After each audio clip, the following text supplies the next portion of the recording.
Welcome to Tales, Tunes, and Tomfoolery starring Jerry Springer, along with Gene Galvin and me. I'm Megan Hills. We're recorded live in front of a brilliant studio audience at the Folk School Coffee Parlor in Ludlow, Kentucky. My daddy came home. And here he is, ladies and gentlemen, Jerry Springer. Oh, please. You are too kind. Welcome. And I tell you what, we're going to go right away into something a little more serious than we normally start. Normally, we start just by being our normal stupid selves. Jerry, tonight we're going to talk to Cheryl Miller, who has her own institute. It's called the Digital Leadership Institute. She's an American living in Brussels, Belgium, and she was there today in the airport in the baggage claim area where one of the explosions occurred. Yes, I run the Digital Leadership Institute, and our work is actually promoting greater participation of girls and women in strategic sectors of the economy, especially digital sectors, including media. So I was actually at some big UN events on the Commission on the Status of Women, running a panel on, of all things, gender and media. That took place on Saturday, so I spent a day yesterday on Sunday just visiting with friends and returned Monday evening. Flew out Sunday evening to this. Yeah, I am still very discombobulated. Totally between the jet totally lag and understood. How long have you been living in Brussels? 17 years now. Oh, okay. So, all right. So you obviously know the whole environment there. Now, you land at the airport last evening, and you go to the baggage claim. Is that correct?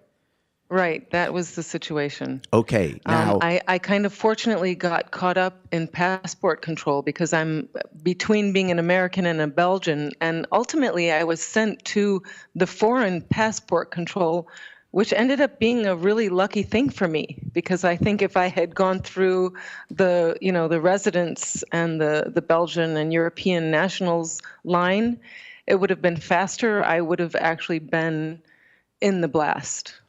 oh gosh, yeah. Okay. Now, take us through this. When was the first instant that you knew something was wrong? Was it something you heard, something you felt, something you smelled? What happened? It was the line building up at the customs area where normally, it's just a green traffic signal and everyone goes through unless you have something to declare. And there was a line building up. So apparently the first bomb had already detonated, and there were people at the exit of the baggage claim area waiting to go out. And so I got in line with them. And then, like 15 or 20 feet ahead of me, just suddenly we all heard a huge explosion, and everything started rocking and shaking, and dust and smoke flying everywhere, everyone running for cover. And yeah, I just hightailed it out of there, basically.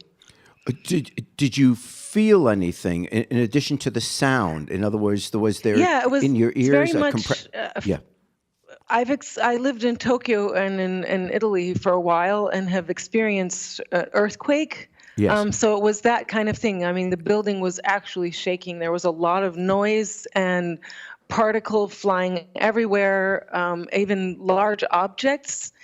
And but I knew it was an explosion. I mean, I knew it was centralized. You could feel the sound and the energy, the movement emanating from a very particular point. There was obviously the center of the blast, which, as it turns out, was in the departures hall, so just above where we were arriving at. And at that moment, obviously, I guess just natural instinct took over and everyone started fleeing. I ran to the back of the baggage claim area, and I really thought, after Paris and everything, like these scenarios just started running through my head. This is this is a suicide bomber. It was clearly a bomb. They're going to be coming, is what I thought. I started running through the things that we've heard since then about how we should respond. So I was running for cover, running for an exit, looking in the worst case for somewhere to hide, but I really didn't want to stop moving. That was the thing. I thought there's going to maybe be another bomb, or they're going to bust through the doors now with Kalashnikovs and we're going to get mowed down. So, I was really in flight mode. Was there an instant where you first had to say, which direction do I run in? Or did you Absolutely start not. running because No. everyone else was running in the same direction? Yeah, it was everyone moving away from the location of the blast, and so we all just fanned out, away from that center point. And I actually went all the way back to the baggage claim into those offices where you pick up the lost luggage. Oh, right. I can Saying, picture hello, it. is Yep. anyone here, looking for the fire door. I found nothing.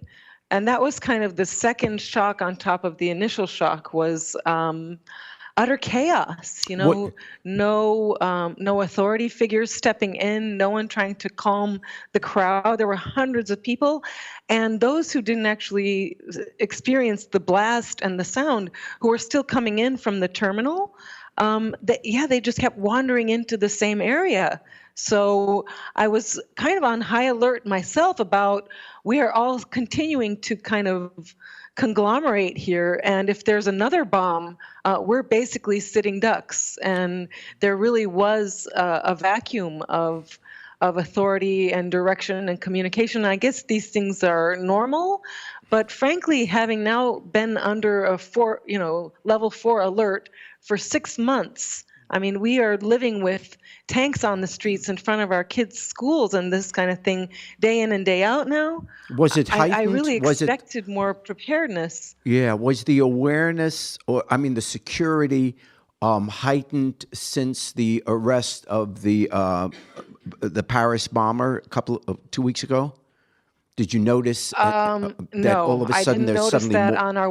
on my way out of Brussels last week, and I definitely didn't see that in the arrivals terminal today. Okay. No, not by a long So there was stretch. no one at the airport at that moment. There weren't people saying, run there or don't go outside, or No. did you No. did you I already have literally your was bags? seeking them out. I saw people with these, private security guard patches on them, asking, "Are you a security guard? What are you doing? What are we supposed to do?" And one of them had a walkie-talkie, and I said, "Get on your walkie-talkie, please find out what's happening." And he pointed me to another person and said, "That's a security guard who was busy texting someone," and said to me, "I'm trying to reach my boss." So Yeah. I So mean, basically it was no really one- dumbfounding. Yeah, no one around you kind of knew what was going on at the time. No, Now, we had some did you- customs guards, Were and then we had border control. Were people running out with their luggage, or they just dropped their baggage and just ran? People held on to their luggage. I held on to my luggage. I'm Right. almost ashamed to say it. I don't know why. I think it gave me a sense of security, but I was literally dragging a decent piece of luggage with all of the souvenirs that I had picked up I in would New think York that's to bring for I my would family. think that's a normal response. Now, so there's no one there to tell you, because if the bomb went off, there was no one there to say everyone, because they didn't know who the bombers were yet. So there could have been No. people running out there that were the people that committed the crimes. In other words, no one secured the area. You always see when there's a horrible event at a school or something like that, where they bring people out, but then everyone, in a sense, gets searched, and they go Right. through the whole process of weeding out who's in there. But none of that No. took place. So how long was it before you actually left the building and, I guess, went on home? Or did you go home first? Well, we were not allowed to exit the baggage claim area, Got so it. there was Right. debris and the smoke and these customs people keeping us in. I felt extremely vulnerable just because of the things you were saying. I thought these people can be among us right here, or they can come storming through any Sure. minute, and when the initial shock wore over, we were all just kind of standing there waiting to be told what to do. And I thought, okay, this is not what I should be doing. And I moved further away from the entrance again. I mean, there was a whole back and forth. Where should I stand? Where should I be to be able to get out of here? And then finally, I guess it was maybe 20 minutes later, that it might have been longer. It was, it was really like being in a time warp. That some people with some element of authority, it could have been anyone, started shepherding us and corralling us and saying, okay, now you're all going to go through customs, follow us here. And then literally hundreds of people started to squeeze through these very narrow passages. They took us through the area that had just gotten bombed out. There was no one there. It was like a war zone. I mean, broken water mains. Did you see any water on the bodies? ground. Did you see any bodies? No, they had. This is what I believe that they were doing while we were trapped. I believe they were clearing out that area. So that's what I wanted to say. Is I think there was action and response at the level, of, let's say, ground zero, where the bombs actually went off. Which you would expect. So when we entered the terminal, it was just a shell of, the ceiling had collapsed and the walls were bombed out. There was a whole elevator shaft of glass that was shattered, and we were led out in a group down the escalators out of the exit of the ground floor of the airport into the bus zone. And I actually used to work in that area, so I just said, I felt like there was blood on the ground. People were milling around. We were all zombies. We didn't know what to do. And I just thought, I'm moving and I'm going to keep moving. So I think in the end, I was probably the first person out of the airport who was not carried out in an ambulance or a police car, because Wow. I got my luggage, I got my husband on the phone, and I said, I am going there. I was four-wheeling across the medians, through, under ravines, whatever, to get out to where I could meet him. And he, in the meantime, had driven as far as he could. The highway was shut down. He had to leave the So car. he was there. Okay, so he was No, there. he was not. He came to me from the city he asked me, do you want me to come and get you? And I said, absolutely. I didn't. I just envisioned all of these, being hoarded into the hangar and the things that did. Did he know eventually what, come when to you pass. called him, did he know what had happened, or was the first news of what had No. happened your phone call?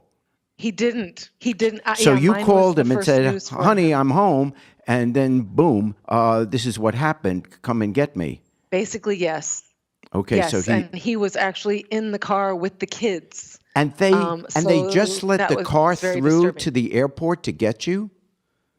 I'm just No. thinking of, and I'm not here to be critical of whatever the people in Belgium did or the authorities there, but normally, if there is some kind of incident, at least here, those that I've seen here in the States, everything gets cordoned off. Nobody gets in. Nobody gets to go out. You can't just drive up and pick someone up because, they don't know who the bad guys are. That is essentially what happened. He was actually there's an access road from the highway to the airport. Short. It's about 2/3 of a mile, or a couple, 2-3 kilometers. And that access ramp was blocked. So he actually left our car there. He had just dropped the kids off at school, came from the center of Brussels, left the car on the highway, on the shoulder of the road, and started walking towards me. And I started walking towards him because I said, there's no way you will get to the airport. And I didn't actually, everything you said is absolutely true. I think normally they would have kept everyone there, searched everyone, had a staging area where they were treating the people who were just like me. I was shell shocked. I wasn't physically injured, but this wasn't. The cops that I did encounter actually were scolding me, telling me to leave them alone. They needed to direct traffic. And so I, on my own, literally found my way out to my husband halfway down the access road from the airport. He and I walked the rest of the way, and then ran into a bunch of reporters who were the first on the scene, I think, from outside of emergency vehicles. And we got to our car and left. And I really think, I mean, I don't know how. This is what I was saying to the police. There are thousands of people back there who need to be taken care of, but I wasn't waiting for anyone to come to my rescue. I just didn't see that happening. So I literally walked away from it, for better or worse.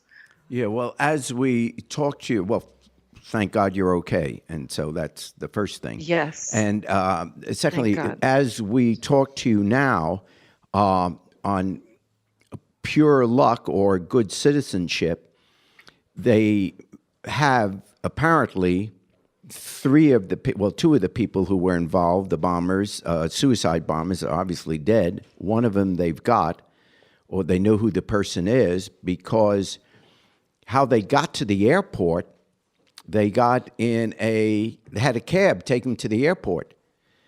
After the cab driver when he got to the airport, was helping them with their luggage. The luggage was extremely heavy, and two of the guys says, "No, don't touch it, we got it," and that made the cab driver suspicious. That, after the bombs went off then, 20 minutes later, the cab driver went to the authorities and said, "I think I might have driven the bombers to the airport." And so he took the police back to the home where he picked them up, and sure enough, that's how they have the pictures, and why so quickly they figured out who at least three of the people involved are. There may have been others, but that's how that was just pure luck, or at least some citizen doing what we all ought to do in situations like that, constantly be looking for things that are out of the ordinary and see if we can be helpful in telling the authorities when we in fact see it. Let's talk just a second, because it's interesting, and maybe it's ironic. You had been at in New York at a UN conference having to do with a digital, in a sense, the digital economy, women in that field. And we're in the middle of a political season here in America, and typically everyone is spouting off, within an hour of it going off, they're all holding their press conferences or speaking to the media what they would do. And we get the extreme comments, let's say, of a Trump or a Cruz saying, we got to keep all the Muslims out. We got to, there's just all this muscular foreign policy of, we're going to nuke them. That wasn't the word they used, but the implication is we're going to get tough now. We got to, we can't have this mamby-pamby president. We got to really do tough things. And yet, it's obvious that this enemy isn't a particular religion. The weapon of today is social media. It's the internet. It's information. We can build all the walls we want around America, but if somebody can pick up their iPhone or go to a website and pick up, some disgruntled kid that, feels he's unloved and nothing's happening in his life, and he's sitting alone in his room, and he goes to a website, and this website is saying you can be a hero. You can make your life worth something. You can go to heaven if you do this or whatever. And they recruit these for either crazy people or vulnerable They're people. Vulnerable people. They are and vulnerable. I think you have really hit the nail on the head, Jerry. And it's not about walls. It's about that. This is the discussion that is not actually taking place. So really, as a woman who, literally walked into a terrorist attack today, I think this is the exact conversation that needs to be happening and isn't. Why are those young people so vulnerable to these kinds of quick fixes, there's a whole underlying economic problem. It's a geopolitical discussion. And I don't want to say it's because we don't have women in politics and women in peacekeeping. But you're right, there is this very, muscular foreign diplomacy, and that's for want of a better word. I think there's probably a better word, but I won't use it. Yeah.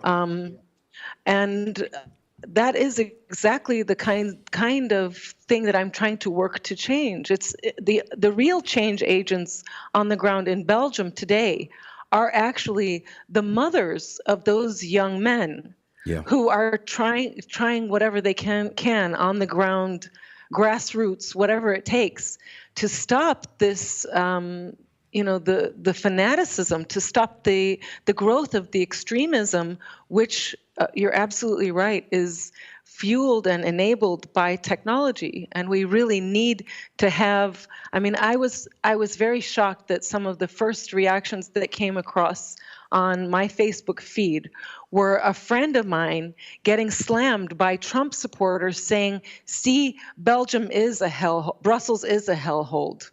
Yeah, well, this was the first response, in the face of the kind of tragedy, the human tragedy that we're looking at today, that I've felt, in a very personal way. Yeah, well, he's, I'm being partisan here, but he's an embarrassment. But the point is, you're not partisan. I think that's just the human response. Yeah. He is an embarrassment. Yes, and it's not him alone. I mean, there is a growing right wing here who wants to separate our country from the rest of the world, build the walls, keep everybody else out, and think that we can survive in this world alone as an island, and of course America will fold if we retreat from the world because it's happening all over. But not in defense of what these guys are saying, but the same thing is happening in Europe. Right-wing parties are gaining strength throughout Europe and in many countries in the world because the initial response is something like this happens, let's nuke them, let's punch them in the face, let's it's all this muscular type response. It's what America did after 9/11. Let's start a war with Iraq. It had nothing to do with what had happened, but let's start a war. We'll show them. And now the same thing is happening in Europe. The build-up to an outcome of that kind is going to be much slower. It will have to get a lot of traction, and I'm afraid you're right. The rhetoric it's very dismal. I mean, right here, in Belgium, we have two language communities: the Flemish, Dutch-speaking Belgians, and the French-speaking Belgians, and particularly in Flanders, among the Dutch-speaking and communities like Antwerp, there is a lot of traction growing for this kind of quote-unquote solution to the quote-unquote problem. But you can see it on a national level in Hungary and Poland. And then you have the influence of the media, and this is where there really is a key discussion that is also happening in the U.S., but that is kind of fanning the flames, fanning the fear, the angst, and then that knee-jerk reaction to kind of fight fire with fire, regardless of how real problem is Twitter. The problem is, then the reaction is Twitter equally severe. Twitter only permits 146 characters or something, and you can't settle these problems, with 146 letters. And, it's all bumper sticker. It's all, we'll get them, boom, instead of seeing how complex this is. Now, one of the issues in Europe, and you're closer to it than we are here, but one of the great problems is with the European Union, you have the open borders, which I would say is a good thing, but you don't have shared information because of the cultural and historical differences among all the countries in Europe, or so many of the countries in Europe. Even though the borders are open, the intelligence agencies in these various countries, because of pride or fear, don't share the information that they have with the other countries there. Or the same kind of protectionism that you're talking about in the U.S., because, this is the thing that we often forget as Americans is these are actually sovereign nations. This is not about 50 states and a federal government. It's really 28 sovereign countries who have their own agenda, obviously own their own political infrastructure and infighting and polarizing. So there is that added element, and this is, I think, Then these what are you going to kinds of do? I scenarios understand really that, but heighten then that problem. Then what do you? I understand that, and that's a great point. But then, if recognizing that these are separate entities, sovereign entities, but you have open borders. So in terms of how the people live there, it's like 50 states in the United States. You don't have to, I can go from Ohio to Indiana and there's no, you don't have to go through any authorities to get there. But well, actually, as a result of this attack today, the borders are being closed. The same thing happened with France. Then we have the whole, the crisis with the refugees and the movement of those people among European nations. So, I mean, it's just these kinds of crises that are calling into question what the whole European vision is or was, and how through tests of this kind, because you're right, there's a very idiosyncratic situation here where we all want this union and we see the benefits of this free movement of people. This is a vision we have for the entire world and where Europe can actually lead on questions of that kind. But then the real test of the vision and our commitment to it is through situations just like this. And here you really see you see the vision completely unraveling. I mean, when it's actually being put to test, whether it's terrorist threats or, like I say, the refugee crisis, which is a humanitarian crisis on a global scale happening right here in Europe today, we don't even have the mechanisms in place in Europe to deal with these kinds of things. And then you really get like the rollback to very basic, instinctual reactions. Okay, and well, the here's the rhetoric tough and the question policy then. and media that just exacerbates that. I agree. Every time there's an incident such as this, we have to take 5 steps backward because the original the initial instinct will be to punch back and to hit somebody. And that obviously leads to more and more and more. And that's exactly what they're trying to do. They're trying to get us stirred up.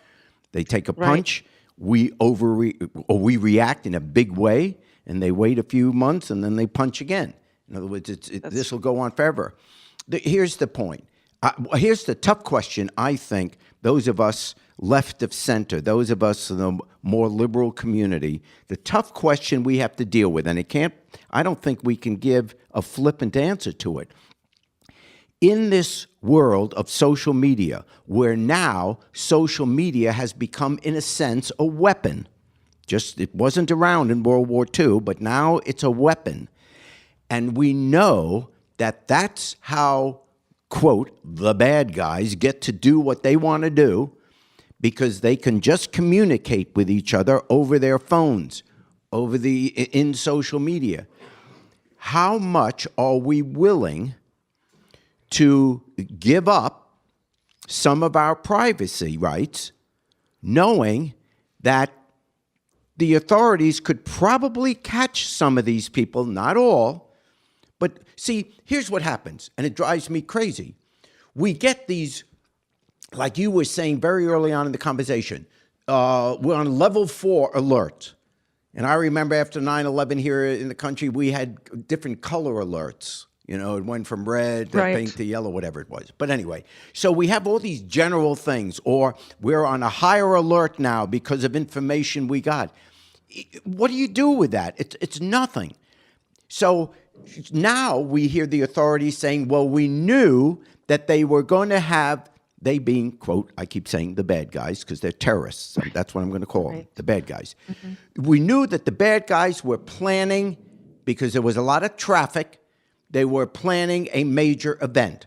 And everyone that I've seen interviewed in the last couple of hours on television here in the States is saying, well, we knew there was some big event. We just didn't know where. We just didn't know exactly what, etc. Well, that information would be available in some forms of social media communication. And we know that's the truth. Perhaps. But we're living very comfortably here in the States. And the odds, God forbid tomorrow it is an event, but the odds of any one American being in an event are, 1,000,000 to 1. Doesn't mean you won't be in one, but the odds are 1,000,000 to 1 that you won't be. And so we say, I don't want anyone listening, looking at my iPhone, who I've been in contact with, what my conversations are, what I like to watch, any of that stuff. And we're very protective because that's in our DNA. But in this new world, natural. when they do this stuff, at some point, do we have to say, it's a balance. Maybe we have to start giving some of that up. We maybe have safeguards, but we have to let the authorities find these people. Otherwise, I promise you, the next time there's an event, you will see a public official saying, well, we knew there was going to be an event, we just didn't know where it was going to be. And if we have the technology to listen to what they're saying, I don't have, if my grandson, he's a little kid, but if he asks me, how come we can't listen and find out? It's getting tougher and tougher to answer that question. It really is. Well, And I think when you go down that path, though, you really open up it's a can of worms, and where does it start and agree. where does it stop then? I agree. And, but I think we have to I have just that think, discussion. The terrorists they're using gaming, massive online gaming environments to communicate, or, there's always a new app with more security. So there's kind of an escalation situation there that is actually the new battleground. And I understand the reaction to want to help, to be good citizens, to find the bad guys. But I really have a lot of my own reservations about just giving the authorities actually the right to I do too. filter through all of our I private. swear I and, do. I never data thought and- I'd live to see the day where I say stuff like this. So- But if the option, I'm willing to have this discussion now, because the alternative option is you get crazy guys saying, let's nuke them. Let's keep all Muslims out. Let's all this kind of stuff. So I am Where do we saying, if go? I have Yeah, to choose, indeed. if I have But to I choose think a there weapon are- of defense, I'm There's not a sure. shortage I'd rather not have the nuclear response. Maybe, maybe they got to go, we set up this court where you got to go and get the warrant for that or this, whatever. I'm not smart enough to think of exactly what the safeguards are. Your knee-jerk reaction is the correct one, and to be honest, this is where I kind of get back to the diversity question and the role of more women in leadership and decision making. And it's not because I'm saying that I support Hillary, which I do, but I do too. You're allowed to say it. I think it's because we only see certain options, or we only perceive that there are certain options, and that's because we're not presented with what the abundance of options are actually for keeping the peace. And as long as the media outlets and the politicians are talking about the button, put the nuclear option, or that it's the fault of social media, then we are not talking about all the other options that we have in between there. And like we were discussing in the beginning, what is actually behind all of this? You have a geopolitical reality that is actually the outcome of economic necessity. Why does ISIS exist? Why are these kids alienated and jumping up and ready to die for a cause that is more, I don't want to say it's smoke and mirrors, but it has this very attractive appeal about it, mainly because we don't know a lot about what Cheryl, it is, I'm but on it your sounds side. great. I'm on your side. I think all that has to be done. I would only add to that, though, as long as you have 6 billion human beings, there will never be an answer so that you never have some people that are angry and do horrible things. That as soon as you had more than 2 human beings, we can, you as had one voice, condemn that behavior, though, and not respond to it in kind. And I think this is the voice that we are lacking. We do not hear people. I mean, we do, fortunately, among the politicians. The Belgian king was on TV tonight, I think, in a very unprecedented 1-minute presentation saying we all need to stick together and be compassionate and show our love for the people who are suffering. And I think that's kind of the message, and that's really, at the end of the day, perhaps it's all we have in the face of kind of human catastrophe of this kind. But I think, like I said, we need to be listening to those people, to those communities. Why is this happening? You hear the mothers who are the only ones who are trying to stop the fanaticism of their kids. We need to be talking to them. They need to have a voice. We need Cheryl, to know can from I them make what it is that needs to happen. Cheryl, let me make a quick observation. First of all, we're going to give you a round of applause and thank you, our audience here, so much in a day that's been harrowing, obviously, that you did this. A quick observation, and you and I talked a number of times during the day. This is Gene Galvin talking, and I want to make sure people know that you have an institute. It's called the Institute for Digital Leadership, correct? Yes, the Digital Leadership Institute. Yeah. Digital Leadership Institute. And something, I've been listening to you and Jerry talking, and it's horrible and it's fascinating. I wonder if you shouldn't, as an American living in Belgium, who has experienced firsthand a terrorist attack. You are different from all the rest of us. You are now in a horribly unique position. And yet I'm noting that you are not one saying that we should go bomb everybody, we should barbed wire the borders, we should snoop into everybody's social media. That's what you've been saying. You have a unique perspective, and I would beseech you, write an op-ed piece for the New York Times or the Washington Post. We need to, you just said we're not hearing these voices. Cheryl Miller, you have street cred, you have authority. You are clearly articulate, and you lived through something that, God, I hope none of us in this room ever have to live through. But again, we thank you so much for taking time late at night from a terrible day to share your story with part of the world, at least through our podcast. Again, we thank you very much. Thank you, Cheryl. You're very welcome. Thank you for having me. I hope tomorrow her day is boring. Yeah. It is incredible, but the thing is that the social media, it's not going away. So it doesn't do any good to call it good or bad. It's the reality. So we have to find a way, and I think Cheryl's, that's the part of the point of her institute is we have to live with it, and we have to find a way to live with it. And she's obviously very articulate, very insightful, and I just feel lucky that we were able to talk to her.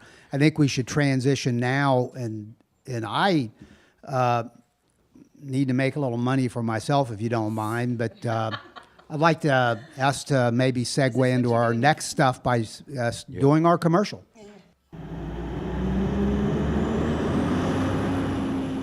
Hi, I'm Gene Galvin, and I ride the Ludlow City Bus. I ride it in the morning, afternoon, and night, to church, to the grocery, to my proctologist, even to my monthly meetings with the probation officer. It's easy to do. When the door opens, I walk up the stairway, drop my token into the slot, and take my seat by the big window to watch life roll by. So if you're like me and have had your dreams crushed by the cold, competitive American system, then leave car driving to the oily hucksters and cheaters and ride with me on the Ludlow City Bus. Remember our motto, if it's not on our route, then you really don't need to go there. Yet, I don't know why you people are snickering at that. well, I'll tell you a problem I have with it. All right. Okay? And I admit, I just, because I work elsewhere and live elsewhere, I just fly in every Tuesday late afternoon to come here and do this. Right. And I've been here now almost every Tuesday night for a year. I have yet to see this Ludlow City bus. Really and How truly. often does it run? Is it like it runs every Christmas Eve? Right, one What- day a What year. is this? What do you mean you take? You know, I have some insight. I actually have a friend in the audience tonight. She happens to be the city manager for Ludlow. Oh, there's Oh, really yes. no. So I think that what we well, can I'd do. like to hear No, about no, this. this is Ludlow a lot bus. of po- she We could- actually have the actual city the actual manager. city manager. Come on up, Alicia Chamberlain, ladies and Oh, gentlemen. well, there you go. And this Oh. is real. Yeah. Well, no, step up here, Gene. You Yes. seem to be shrinking in your seat there. Yeah.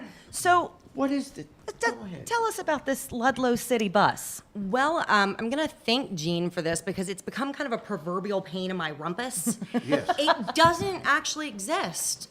What? Yeah, we have TANK. We have the Transit Authority of Northern Kentucky, and they provide wonderful services to all of Northern Kentucky for public transport. Yeah. But this Ludlow City bus is like the Ludlow unicorn. It's not real. It's in Gene's head, I think. Perhaps. So where does Gene Well, go? how are we? Are we paying for this commercial? And it doesn't exist. That's your business plan. This is your business plan. You create products that don't exist. Quiet. You should see the people lined up outside of the city building when they're angry that their bus never came, Gene. Do you know how cruel that is? You drink at Second Sight all night, you go to the Ludlow Tavern, you sleep at the That's a Hobo great Village. place, by the way. You wake up, you're going to catch a bus. The bus never comes. There's no little There bus. is no bus. Look, guys. What Let me do be you have honest to here. say for yourself, Mr. Galvin? Thank you very much for shedding some light on this, by the way, Alicia. I don't have much of a life. Clearly. And Jerry, Duh, there's a bulletin. you jet off to homes in seven different locations, and 3 of them are foreign countries, by the way. So you have 7 homes all over the world. You drive any car you want. Just go out to your garage. You have lived a charmed life. I got Jack Diddley. So if I need to create a little purpose in my life and a little bit of status, And this is your status, a Ludlow City bus. That doesn't done exist. better. Dream big, Gene. Dream big. This is your problem. You set your standards so low. This is your dream. One day I want to ride the Ludlow City bus, man. Boy, you must have gotten a lot of dates when you were younger. Hey, you know what? What our listeners did not see was Gene giving double hockey sticks No. and Jerry there. No, he was right, I'm signaling not- for the bus. I will make a promise. What? I will hold my water glass high and say I will never, ever ask David Proust to put on a commercial that's not real for my cheap little ego, the needs of my cheap little ego. So I am repentant, and that's all I can say. You can trust me; it'll never happen Apologize again. to the Thank city you of very much. Ludlow. Now, can we take advantage of the fact that Alicia Chamberlain, the true, because I know there are a lot of people who are listening to this saying, oh, it's probably not the real city manager. No, you really In fact, are the that city really manager. is the city I'm a real manager. person. It's not Yes, a fake she's- person that's right. like your Yes. bus. And let's give some props Yes. to what the work she's doing in Ludlow, Kentucky.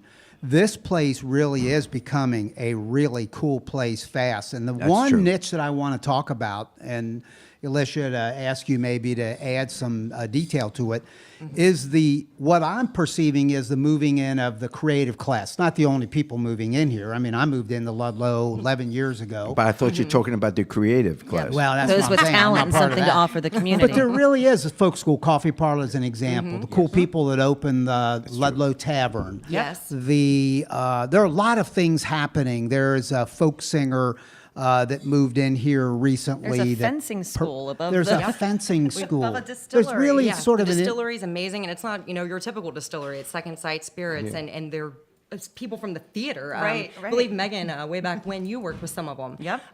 They went out to Las Vegas.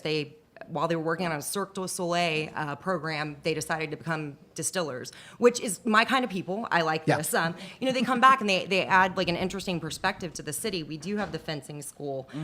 We've got Winter's Cup Cafe that's kind of giving you that family feel. We've got the folk school where we can come and listen to some of my favorite bands, taste some great coffee, and he locally sources a lot of his things. We're starting to see this resurgence here and this redevelopment. It's This kind is of great, amazing. yeah. It is very cool. And we're But you trying don't to- have an airport. Or a bus company. No, I'd rather have an airport. We're close to the airport, though. Your plane can land here somewhere, No, right? I got it. It's a 20-minute drive. I have to imagine. No, I get off. Painful, isn't it? It's unbelievable. what- I tell you, my chauffeur is getting tired. The problems you have to deal with, sir. Oh. And Alicia, add one other thing: the bike trail that's coming in along the Ohio River yeah. that will connect this community Riverfront with Commons lots. it's like 14 miles. It's going to go all the way over to Fort Thomas. So you can cruise the whole, Route 8. I think it's going to be kind of competitive with like the Loveland Bike Trail. From what I understand, I think the city of Cincinnati is getting ready to start mimicking this on their side of the river. Yep. This is like major connectivity. This is introducing a way for cyclists to really take advantage of what they've been taking advantage in a very unsafe way for a long time. Cyclists have always hit Route 8. Right. Yeah. Now they're not going to die. So And that's this a is plus. good thing. Yeah. And the city of Ludlow, we're actually trying to reach out because that's coming in and because of the great things happening up in Devou with the backcountry trails. We're really trying to cater to people who like outdoor recreation, and like folk schools are a prime example of this. Right. Give a place for these bikers to stop and rest and have a cup of coffee, or go down the street and have a beer when they're through biking for the day. Hopefully they don't ride home after that. They can take the Ludlow bus. There you go. Ludlow's definitely, we're seeing some brightness and some change. Well, and good redevelopment. job. Let's It's give Good a job. Yeah. Alicia Chamberlain, the city manager. Thank you good. very much, Alicia. Yes. Hey, we're going to bring on a band here momentarily. We're going to ask that we've got a group getting ready to come up here, and I'm grabbing my notes. It's the Frontier Folk Nebraska group. But before we do, I just want to mention something. I've talked about my cousin Mike before, and tell my me about that. and my cousin Mike, I by swear the to way, God, I'm Jerry gonna and jump over Megan, this table. I'm gonna has kill a you. son named Jimmy, Yeah. a little kid, Seriously. like a second grader, and he went to school the other day, and he said to his teacher, he said, can you punish me for something I didn't do? And she says, well, I'm not going to do that. That would be unfair. And he says, okay, I didn't do my homework. But it was, and it's his dad, Mike, Jerry. Oh, I get it. Was that it? Was that the end of that painful Yeah. trail you just took us on? Yeah. Okay. All right. Yeah. By the way, there really is a Ludlow City bus company. I'll play along with you There for the is night. Hey, by the way, I'll play along with the podcast Oh, for the for the evening. love of but- God, there is Hey, by the not. way, my cousin is on the school board. This is in a very conservative area, way out, a place called Claremont County. It's a well-known conservative area of this region. And he's on the school board. He's being interviewed, Jerry, by a reporter. And the reporter just sort of, is there anybody in this district that believes in No Child Left Behind? And my cousin Mike thought for a minute and said, yeah, probably the bus driver. Anyway, How's your hearing aid, Jerry? let's bring up Well, actually, today, Frontier Folk Nebraska. No. If you guys will come on. Well, what, Jerry? What happened today? Please come No, up and it save was- us. Please come play music. it was.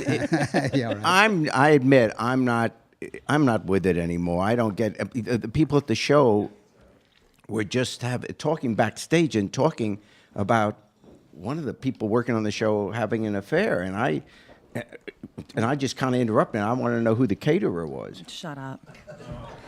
That's new. It's not good, but it's new. That's pretty bad. Hey, we've God got bless it. Frontier Folk Nebraska, and as usual, let's give them a round of applause.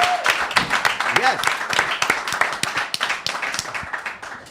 They're a group that, by the way, formed as far back as 2006, and they're from Covington, Kentucky. They have a drummer from Cincinnati. They have 3 LPs to date, so these guys are pretty prolific, and we're going to hear a song from them, and we may have a question or two. And you guys ready to go? Yes. All right.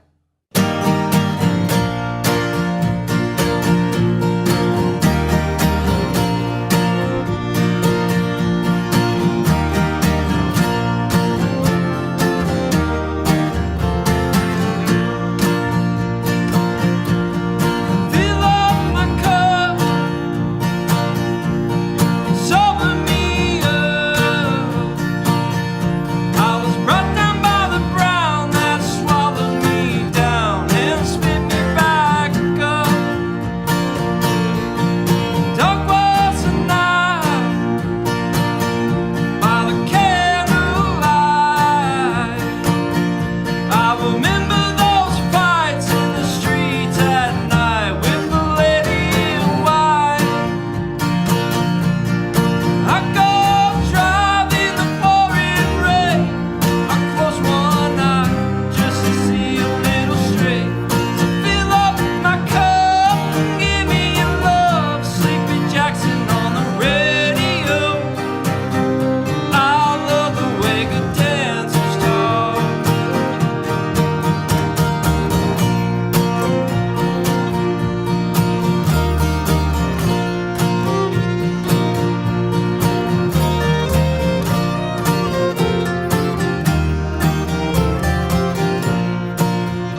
That's Frontier Folk Nebraska. They've got a lot going on. They've got an album coming out shortly called This One's for the Kid in the Back. You can pre-order now. By the way, you can find them online at frontierfolknebraska.bandcamp.com. And they're Whispering Beard Hall of Famers from 2015. So this is a really good group. And by the way, they're going out on tour. And I imagine if you go to their website, correct me if I'm wrong, you can find out the details of this. But it's from March 29th through April 7th. Then they're going to go out again. Say it again. Just April 2nd. April 2nd. March 29th and April 2nd? Through April 2nd, sorry. And then from May 14th through the 22nd. And would you guys do a second song for us? Yes, We'd love sir. to hear one. All right, here we go. Frontier Folk Nebraska.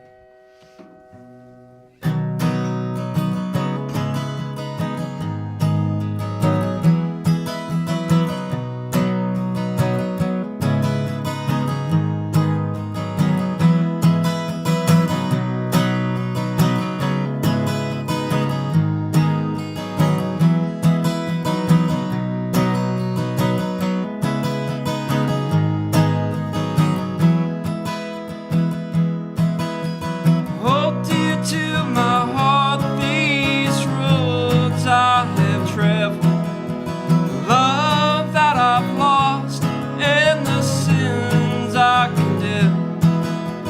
Lay down my arms for the days I have lost, riding like a black horse.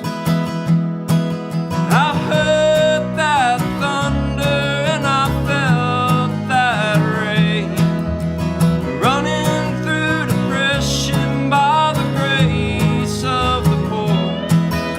I give you everything that I've lost and I've loved, riding like a black horse.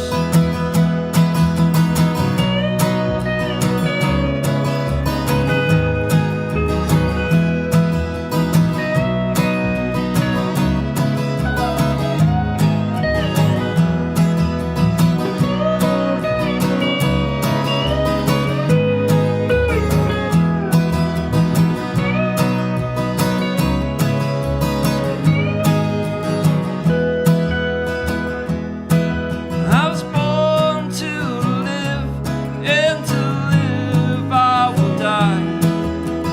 Alone with my thoughts and a steady heart. I'm working for the Lord on the devil's time, riding like a black horse. I'm riding like a black horse. I'm riding like a black horse. I'm working for the Lord on the devil's time, riding like a black horse.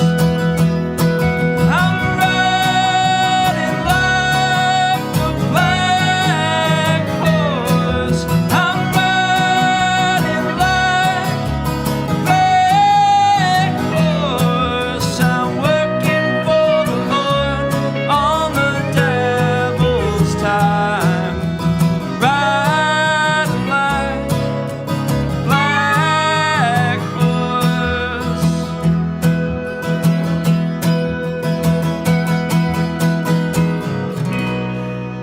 Oh, I love that. I love that. And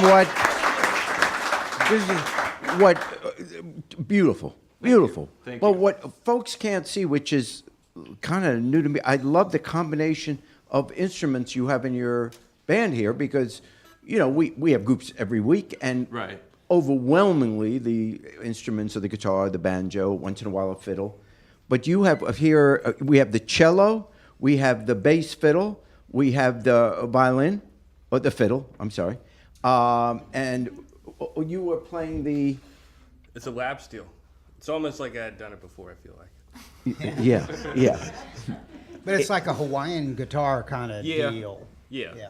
And then Very cool sound. A very cool sound. I mean, you nailed you. it. You got it. Yeah, It's great. Good work, guys. Th- Hey, introduce your members real fast, please. Well, tonight we funny to say we're not really like acoustic folk band Yeah. per se. We're a rock and roll band. yeah. Yeah. But we play them acoustic every once in a while. Yeah. And our friend Joe Mitchell here from the Mitchells. We have Don here from the Willow Tree Carolers. We have Matt McCormick behind me on bass, Travis Toward on guitar, and I'm Michael Hensley. All right. So basically, you're hybrids. Yeah. I mean, I You're not a enjoy- band together. You just got a we bunch just- of guys. We were Yeah. all friends, and we like playing music, and this worked out well. Sounds great. That's It sounds good Thank you job. very much. Would you take us out on Irene Goodnight Sure. and let Jerry Springer join you on the second verse? Absolutely. This will really be hybrid.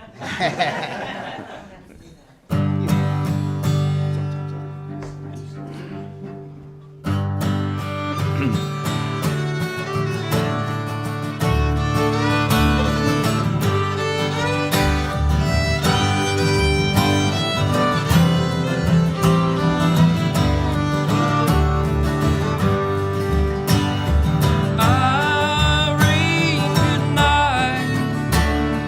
Irene, good night. Good night, Irene. Good night, Irene. I'll see you in my dream. I asked your mother for you. She told me you were too young. I wish to God I'd never seen your face, 'cause sorry you ever were born. Irene, good night. Irene, good night. Good night, Irene. Good night, Irene. I'll see you in my dream. Jerry Springer. Sometimes I live in the country, and sometimes I live in town. Sometimes I take a great notion to jump in the river and drown. That's a rock and roll You've been version listening there. to Tales, Tunes, and Tomfoolery, recorded live at the Folk School Coffee Parlor in Ludlow, Kentucky. Thanks to Patrick Kennedy for writing our opening song, and to you for listening. Check out our website at jerryspringer.com.